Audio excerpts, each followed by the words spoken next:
नमस्कार दर्शकवृन्द, गोरुथान wave online च्यानलमा फेरि पनि म सञ्जय प्रधान उपस्थित भएको छु। आज भिन्न अनि छुट्टै हाम्रो दार्जिलिङको राजनैतिक परिवेशलाई लिएर केही चियो चर्चा गर्नको लागि र हामीमाझ त्यस्ता व्यक्ति हुनुहुन्छ जो गोरुथानको राजनैतिक इतिहासलाई हामीले हेर्नु हो भने एकदमै अमेट नाम श्रीमान केन्सु बाज्यू, जसले दागोपापाको समयमा पार्षदको भार लिएर उहाँले धेरै वर्ष काम गर्नुभयो र उहाँ जस्तै एउटा अनुभवी राजनीतिज्ञसँग आज गोरुथानमा यसरी चर्चा परिचर्चा गर्ने अवसर हामीले पायौँ र हजुरहरूलाई यो हाम्रो छोटो कुराकानीमा हाम्रो सरलाई स्वागत गर्न चाहन्छु। धन्यवाद। तपाईहरुलाई सबैलाई नमस्कार। आज यो स्टुडियोमा प्रथम हो। यो स्टुडियो उत्तरोत्तर उन्नति गर्दै जाओस् भन्ने कामना राख्दै अनि हजुरसँग अब सोझै प्रश्नपट्टि जाउँ। हामीले धेरै वर्षदेखि हजुरलाई एउटा राजनीतिज्ञ भनेर हामी चिन्छौँ, एउटा नेता, कर्मठ नेताको रूपमा हामी चिन्छौँ। त हजुरले आजसम्म जुन पहाडमा भइरहेको राजनीतिक कुराहरू तपाईँले अवलोकन गरिरहनु भएको छ, हेरिरहनु भएको छ हैन, यसमाथि विचार गरिरहनु भएको छ र अहिले सोझै प्रश्नमा जानु पर्दाखेरि जुन अहिले वर्तमानमा चलिरहेको जुन एउटा पिपिएसको कुरा छ, यसलाई तपाईँले कसरी यसलाई बुझ्नुहुन्छ? अब त्यो पिपिएस भनेको म त्यत्रो ठुलो राजनीतिज्ञ पनि होइन, मैले जनताको सेवा गर्ने मौका पाएको थिएँ। जनताको सेवा गरे जति सक्दो मैले जानेको जति। र राजनीति अहिले अब के भन्नु, त्यस्तो छैन। अहिले पहिलाको जस्तो बिग्रिँदै गयो। अहिले पिपिएस भन्दैछ, भाइले प्रश्न गरेको पिपिएस, त्यो 3-4 जना अन्धारले हात्ती सामे जस्तो हो। कसैले खुट्टा भेट्यो, कसैले जिउ भेट्यो, कसैले कान भेट्यो, कसैले सुँड भेट्यो। अब त्यो को के हो कसैलाई पत्तो लागेको छैन अहिलेसम्म।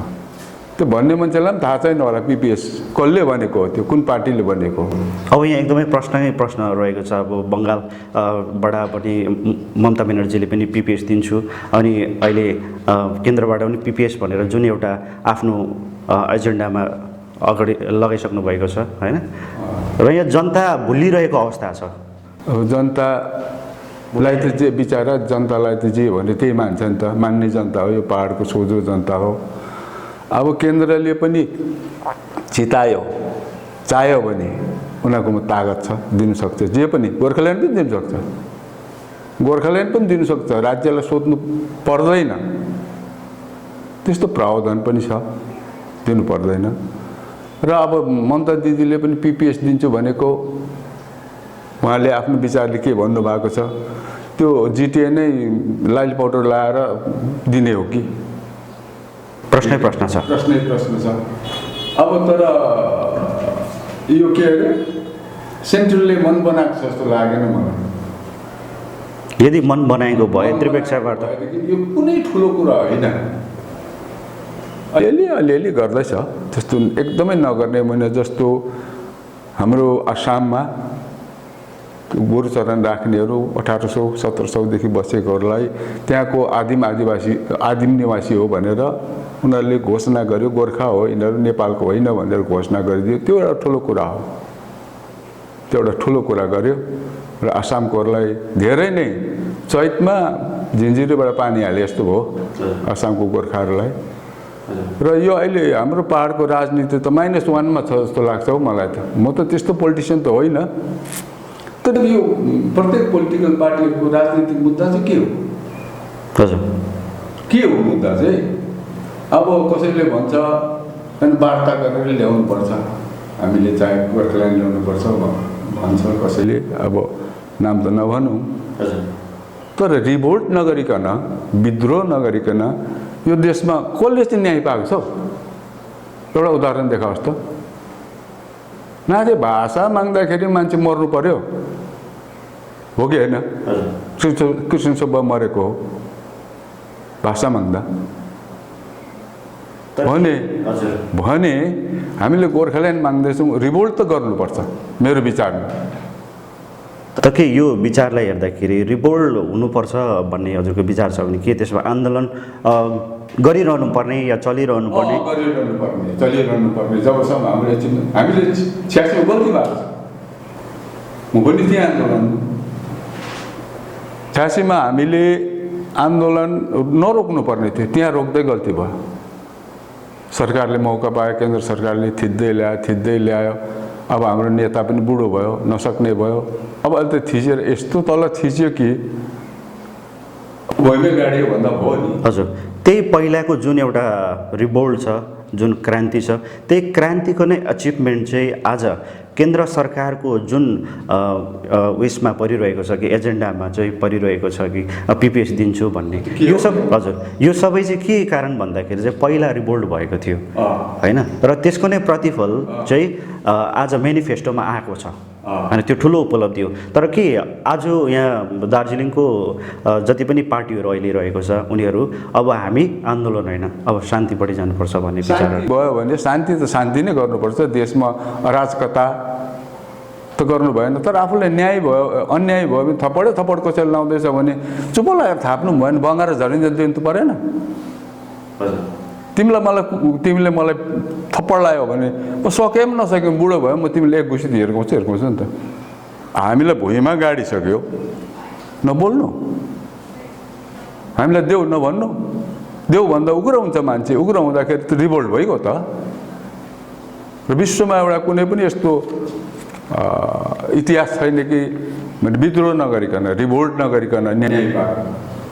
हजुर, यो एउटा भने केन्द्र सरकारले हामीले रिभोल्ट नगरी जे पनि दिन सक्छ, र उहाँहरूको दिने इच्छा छ जस्तो लागेन।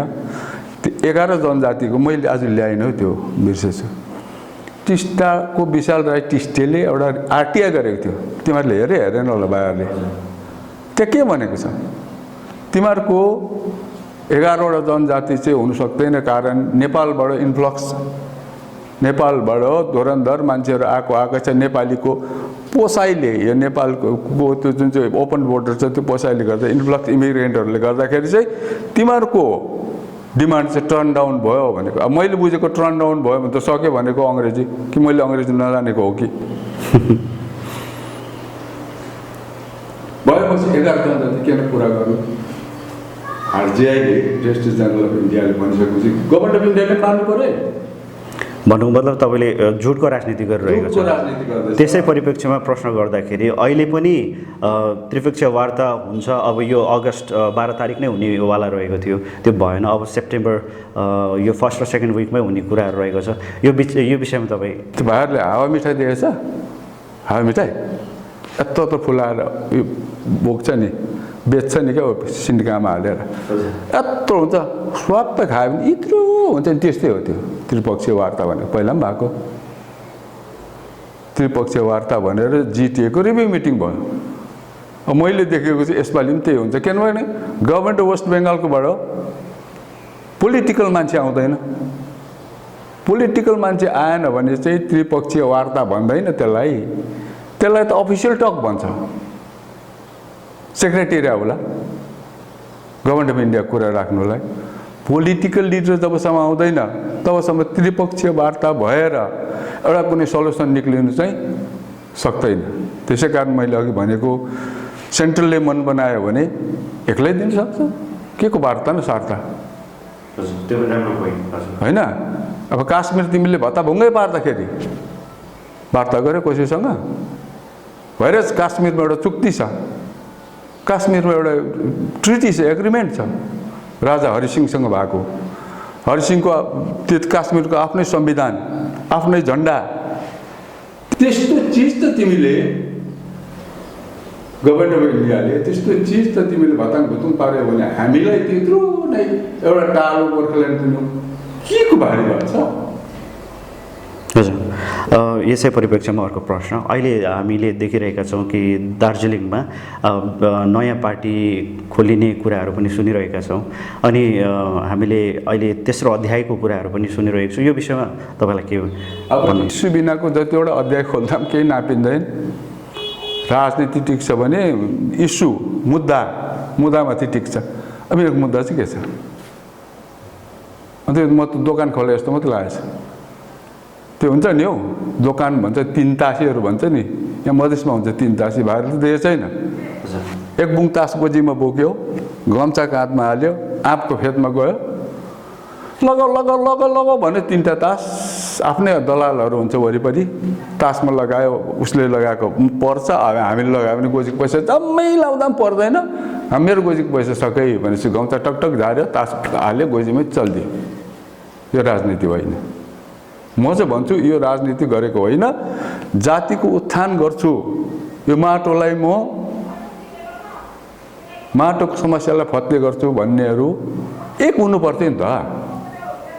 सबैको समस्या त एउटै होइन। एनजेसी भन, जिएनएल भन, गोर्खाले के अरे विमलको पार्टी, जनमुक्ति भन, जोसुकै पार्टी पनि पहाडको पार्टीहरू सबै आउँछ के अरे यो होइन जातिलाई अघि लाउनुपर्छ, जातिलाई टुङ्गो लाउनुपर्छ भन्छ। जाति त टुङ्गो लगाइसक्यो, पैसा जति जम्मा खाएपछि जाति टुङ्गो लागेन, बिचार भोकै हुन्छ भने त टुङ्गो लागेन त्यो।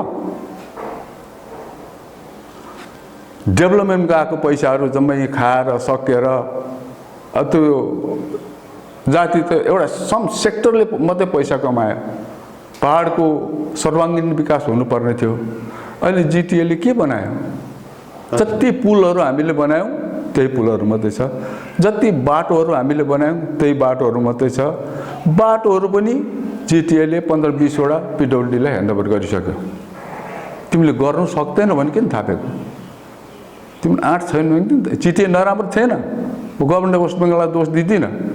जिटिए नराम्रो थिएन, चलाउनु जानेन भने AK-47 दिए पनि पड्किँदैन नि त। हो त्यो त पड्किन्छ। अर्थलाई यसो हेर्दाखेरि डिजिएचसी नै राम्रो, डिजिएचसी भन्दा जिटिए राम्रो हो, ल्याएको चाहिँ राम्रो चिज हो, तर चलाउनु जानेन भने के भयो त? मलाई आइफोन दिएर के गर्नु? म चलाउनु जान्दिनँ। माग्नु त मागेँ नि तिमीलाई मैले आइफोन, तिमीले देऊ पनि, तर मैले चलाउनै जानेन भने त्यो त बेकार भयो नि त। त्यस्तै भयो। तपाईँको दृष्टिमा टोटली फेलियर भयो। जुन यहाँको शिक्षा व्यवस्थाको त कुरै नगर्दा हुन्छ। हाम्रो पहाडको आफ्नो आफ्नो चेपेर लगायो, अहिले पनि गर्दैछ। हजुर, तपाईँलाई अर्को प्रश्नपट्टि म लान चाहन्छु। र जुन अहिले हामी जति पनि वेस्ट बेङ्गलभरि नै धेरै एउटा कन्ट्रोभर्सियल भनौँ या अहिले जुन दिवस बनाइयो खेला हबी दिवस, यो दिवस राजु विष्टको जुन विचारअनुसार हामीले सुन्दाखेरि यो चाहिँ एउटा अर्थ, यसको गलत अर्थ भएको एउटा दिवस हो। र मैले पनि यो कुरा चाहिँ बुझेको छु। खेला हबी त अस्ति इलेक्सनमा चाहिँ सुनेको थिएँ। अहिले चाहिँ मलाई हाम्रो लिडरहरूले हामीलाई भन्दैन भने यो विषय के हो, वस्तु के हो, लिडरहरूले माथि माथि के गर्छ हाम्रो लिडरहरूले, मलाई यो विषयमा केही थाहा पनि छैन। मैले त भयो अरे भन्दा सुनेको। यो एउटा अचम्म एउटा देखिएको कुरा, जसको कुनै महत्त्व छैन, त्यसलाई नै आज ठुलो रूपमा बनाइरहेको कुरा भनेर आरोपहरू पनि राजु विष्टले पोलिटिकल लिडरहरूले आरोप प्रत्यारोप, त्यो त सामान्य कुरा हो। तर यो विषयमा मलाई त्यति याद पनि छैन, मलाई कसैले भनेको पनि छैन। तपाईँ दागो पापा समयदेखि अहिले जिटिए, अहिले अब अर्को पिपिएस अब हुनेवाला रहेको है, यति लामो समय तपाईँले राजनीतिमा धेरै कामहरू गरिसक्नु भएको छ। र यो आजसम्म आउँदाखेरि पहिलाको र अहिलेको जनताहरूमा तपाईँले के कति भिन्नताहरू या नेताहरूमा कस्तो भिन्नताहरू, कति परिवर्तन देख्नुहुन्छ राजनीतिमा? जनता त ठिकै छ, तर जनताको बानी बिगार्ने चाहिँ नेताहरू हो। इजी मनी, जनताले इजी मनी मात्रै खोज्छ। अहिले जनतालाई गाडी भाडा दिनुपर्छ, मिटिङमा जाँदाखेरि खानाको पैसा दिनुपर्छ, प्लस हाजिरा पनि दिनुपर्छ। हामीले आन्दोलन गर्दाखेरि हामी आफ्नो पैसाले गरेको, सुभाष घिसिङले हामीलाई पैसा दिएन। यहाँको जनताले साथ दिएको, भात दिन्थ्यो, जहीँ गए पनि खानुलाई हामीलाई दुःख थिएन, सागसब्जीसँग जहीँ पनि खान्थ्यो, सबैले माया गर्थ्यो। अहिले त्यो छैन। माहौल बिगार्ने यो राजनीति के हो भन्ने नेताहरूले बिगारेको हो। जनतालाई सठिक बाटोमा डोराउनु सकेन। आन्दोलनहरू कतिवटा फेक आन्दोलनहरू भयो, यहाँ भाषाको विषयमा भएको, अब गोर्खाल्यान्ड, फेरि गोर्खाल्यान्डको आन्दोलन, एउटा विषयवस्तुमाथि एकपल्ट सम्झौता गरिसकेपछि त्यही फेरि दोहोऱ्याउनु भन्दा पहिला त्यो जुनमा सम्झौता गरेको छ त्यो वस्तु त बुझाउनु पऱ्यो नि त। जोसँग सम्झौता गरेको छ त्यो नबुझाइ चाहिँ फेरि त्यो कसरी माया? तिमीलाई मैले एउटा चिज दिइसकेपछि तिमीलाई मन परेन, अर्को देऊ भनेर भन्छ भने त्यो चिज त मलाई फर्काउनु परेन। नफर्काइकन चिची कमलो पापा कमलो पुरै नबुझी आन्दोलन गरेर तेल जानु मरायो। त्यो दोष कसलाई दियो? गभर्मेन्ट अफ वेस्ट बेङ्गललाई? यहाँको नेताहरूलाई कसलाई दिनु?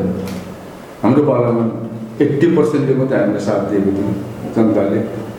अन्त यो पछाडिको आन्दोलनमा त 100%ले साथ दिएको कोही ल्यायो? के ल्यायो? हामीलाई यिनीहरूले गोर्खाल्यान्ड बिगाऱ्यो भनेर हाम्रो घर सर डढायो जानु पऱ्यो, खोइ ल्याएको गोर्खाल्यान्ड होइन? हजुर। अन्त उनीहरूले ल्याएको भएदेखि त अन्त हामी खुसी हुन्थ्यौँ। ल्यायो है भनेर हामीले डिस्टर्ब, एक पैसाको डिस्टर्ब गरेन उनीहरूलाई। तपाईँहरूको समयमा तपाईँहरूलाई गोर्खाल्यान्ड बेच्यो भन्ने आरोप उनीहरूले चाहिँ कहाँबाट किनेर ल्याएको त? हामीले ल्याएको व्यवस्थाभन्दा व्यवस्था राम्रै ल्याएको, म दोष दिँदिनँ। सरकारले व्यवस्था हाम्रो भन्दा व्यवस्था राम्रो चलाउनु जानेन त्यो व्यवस्था भने त्यो त थोत्रै भइगयो नि त। चुठुवालाई चुठुवाकै जग्गामा राख्नु पर्यो। लोटामा फुल भरेको लोटालाई पूजाको थानमा राख्नु पर्यो होइन? अब चुठुवाहरू चाहिँ पूजाको थानतिर लग्यो भने त्यस्तै हुन्छ नि, त्यस्तै हुन्छ। सबै सिमाना, 7 सिमाना हामीलाई सरकारले दिएको 7 सिमाना फेरि सरकारले फर्कायो। तिमीहरूलाई फर्काउनु जा भनेको थियौँ हामीले, अझै बढाएर पनि लिएर आइज भनेर छोडिदिएको त, भएको पनि फर्कायो त। अहिले के ठुलो कुरा गर्छ? अब अर्को प्रश्नपट्टि जाउँ। अन्तिममा हामी आइसकेका छौँ यो कुराकानीको क्रममा। र तपाईँ अहिले विश्राम गरिरहनु भएको छ है राजनीतिमा। अब एक्टिभली तपाईँ आउन चाहनुहुन्छ, गर्न चाहनुहुन्छ कि अब राजनीतिबाट? अब त त्यत्रो सकिँदैन पनि, तर यदि राम्रो नेता, असल नेता र असल मुद्दा छ भने अझै पनि 1-2 वर्ष त बाँचिन्छ होला। अझै पनि गर्नु त म तयारी छु। तर त्यो मुद्दा राम्रो हुनु पर्यो। हामीले अहिले राजनीति बेकारमा गर्दैछौँ, माटो बिनाको राजनीति। पहिला माटो हुनुपर्छ हाम्रो, जसको टेक्ने धरातलै छैन, त्यसले के को राजनीति गर्ने? पहिला हामी टेक्ने धरातल बनाऊ, हो कि होइन? घर न थर बुढीको रहर भन्छ नि, हाम्रोमा एउटा खान्छ नि। अहिले त हाम्रो धरातलै छैन। पहिला धरातल बनाऊ सबै मिलेर, तब राजनीति गरौँ न आफ्नो आफ्नो। जस्तो यो देशमा भारतमा राजनीति गर्छ, सबैको टेक्ने धरातल छ, उनीहरूले आफ्नो आफ्नो राज्यको लागि राजनीति गर्छ। हामी के को लागि गर्नु? हामीले के को लागि राजनीति गरेको? माटोको कुरा पनि छैन, जातिको कुरा पनि छैन। अन्त यो राजनीति हो कि व्यापार गरेको, दोकान खोलेको? मैले बुझेकै छैन र चुप लागि बसिरहेको छु। अनि तपाईँको विचारमा जति पनि राजनेताहरू जन्मिरहेको छ, पाहाडमा राजनीति भइरहेको छ, यो सबै के हो? राजनीति हो कि व्यापार हो? म त व्यापार भन्छु। किनभने माटोको मुद्दा खोइ, जातिको मुद्दा खोइ, कहाँ पुर्यायो, कहाँ बेचेर खायो? हाम्रो टेक्ने धरातल छैन भने तिमीलाई थाहा छैन? त्यसो भने के राजनीति गर्छौ? धरातलै छैन हाम्रो टेक्ने, हाम्रो धरातलै खुस्किएको छ, कहाँ राजनीति गरिरहेको हो कि होइन भन्नु? हजुर, त्यो पनि कहीँ न कहीँ यहाँ यस्तो प्रकारले पनि प्रश्न गर्न सक्ला कि भविष्यमा कि पहिला तपाईँहरूको समयमा जुन दागोपापा तपाईँहरूले ल्याउनु भयो है, त्यो समयमा त टोटली झन् गोर्खाल्यान्डको माग त ड्रप गरेर ल्याएको भन्ने आरोप। यो पनि त यो भएको छ, यो पनि त ड्रपै हो। गोर्खाल्यान्डको माग ड्रप भएको हो, त्यो गल्ती पनि भयो। त्यति बेला म भन्छु, अहिले भन्छु, त्यति बेला राजनीति बुझ्दैन थियो। हामी नोकरी गरेर आएको मान्छे, भर्खर आएको, के हो राजनीति? गोर्खाल्यान्ड भन्यो, हाम्रो गोर्खाल्यान्ड हुन्छ अरे, सुँगुरले पनि नयाँ चामल खान्छ अरे, कुन के भन्यो। अब त्यति बेला बुझ्दैन, होरेमै हामीले त्यति बेला पछि बुझ्दै जाँदाखेरि होइन रहेछ, हाम्रो माटो हुनुपर्ने रहेछ भन्ने भयो। अन्त यिनीहरूले पनि त ल्याउँदाखेरि तिमीहरूको गोर्खाल्यान्डको आन्दोलन गरेको चाहिँ हामी रेकर्डमा राख्छौँ भनेपछि, अब त्यो त हाम्रो पनि छ नि रेकर्डमा त, राख्छौँ। अहिले यो व्यवस्था लिएर जाऊ भनेपछि त्यो त सकेको हो नि त, डाइरेक्ट नभनेर चाहिँ सकेको हो। अब मादलीहरू देउसी खेल्न आउँदा, मादल बजाएर आउँदाखेरि डाइरेक्ट जाऊ भन्नु त भएन नि, दान सान दिएर जाऊ भन्नु पऱ्यो नि त, हो कि होइन? त्यो त जाऊ भनेको हो नि त, तिमी अब खेलिसक्यौ, तिमी जाऊ यहाँ नबस भनेको हो नि त, त्यस्तै हो। र हजुरसँग यो छोटो कुराकानी भन्दा भन्दै धेरै लम्बिरहेको छ र एकदमै धन्यवाद छ हजुरलाई यो समय दिनुभएको छ है। र दर्शकवृन्दहरूलाई पनि हामी भन्न चाहन्छौँ कि तपाईँहरूले हाम्रो यो छोटो कुराकानीमा धेरै कुराहरू समावेश गर्न नपाए पनि केही हदसम्म हामीले समावेश गऱ्यौँ र उहाँ हुनुहुन्छ गोरुबथानको पूर्व पार्षद र उहाँको भर्सन उहाँको विचारहरू तपाईँले सुन्नुभयो। दर्शकलाई पनि धन्यवाद र हवस् दर्शक पनि तपाईँहरूलाई धन्यवाद दिन्छु तपाईँहरूको समयको लागि। फेरि अर्को कार्यक्रम लिएर अन्य सेगमेन्टमा हामी उपस्थित हुनेछौँ। तबसम्मको लागि हामीलाई बिदा दिनुहोस्। धन्यवाद। Press the bell icon on the YouTube app and never miss another update.